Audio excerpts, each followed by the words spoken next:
So good day everyone, bago tayo magpatungo, hayaan niyo muna ipakilala ko ang aking sarili. So I'm Luis Antonio Perbolante from section 2HM3 BSHM. So nag-aaral po ako sa PMCC. So ano nga ba ang millennium age? So ang pag-marketing in the millennium age ay nilalarawan sa pamamagitan ng digital transformation, mga strategies na batay sa data at mga strategies na nakatuon sa customer. Ginagamit ng mga negosyo ang social media, artificial intelligence o AI at personal na content para makipag-ugnayan ng mga consumer. Ang mga karanasan sa e-commerce, influencer marketing at omnichannel ay naging mahalaga dahil nakatuon ng mga brand sa pagbuo ng mga relasyon, paggamit ng analytics para maunawaan ng customer at pag-adapt sa mabilis na pagbabago ng mga trends ngayon.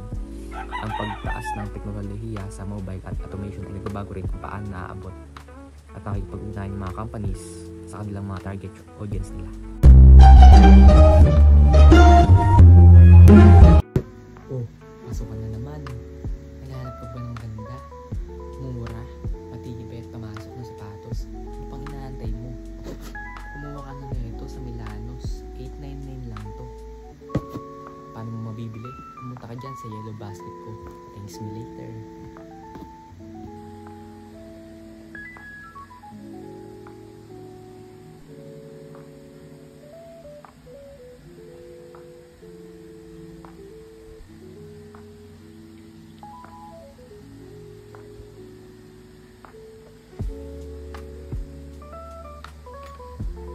So tara, iporma na natin to.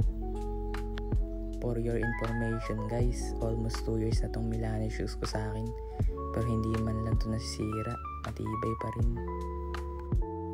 Unlike sa ibang local brands at ibang lock shoes, kahit ilang linggo mo palang gamit, isira na. Hindi rin siya masakit ilakad guys, kitang-kita nyo naman. Tama naman yung quality guys, sobrang ganda. Hindi siya masikip, hindi rin siya maluwag, saktong-sakto lang. Bagay na bagay itong Milano shoes sa pampasok o kaya naman pang formal attire. Kaya ito pang inaantay mo, check out na. So ngayong part, tuturo ko sa inyo kung ano-ano ang digital strategies na pwede natin magamit sa pag-marketing. So una na rito ang paggamit ng social media platforms like Instagram, Facebook, TikTok for brand engagement and customer interaction. So next one is influencer marketing. So dito naman ay ginagamit ito ng mga brands ng mga napapanood at nakikita natin sa social media na nakikipag-collab sila sa mga sikat na influencers para i-market ang mga products nila para sa ganun ay mas maging popular ang brand nila sa mga tao.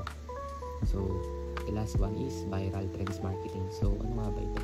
So dahil sa power ng social media is sobrang nakaka-engage ito sa mga brands dahil pwede nilang sabayan ng mga trends ngayon kasama ng mga products na pinapromote nila.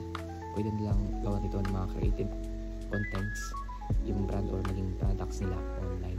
So let's proceed to the last part. So the Milano shoes that I present earlier is a well-known footwear brand offering a variety of stylish and affordable options, particularly for men.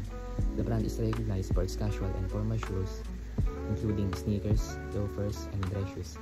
Catering to different fashion preferences, Milano shoes is available through major online retailers like Lazada, Shopee, and etc. Milano shoes provides quality and comfort at a budget-friendly price, whether for everyday wear or special occasions. Milano shoes remains a popular choice for those seeking both style and practical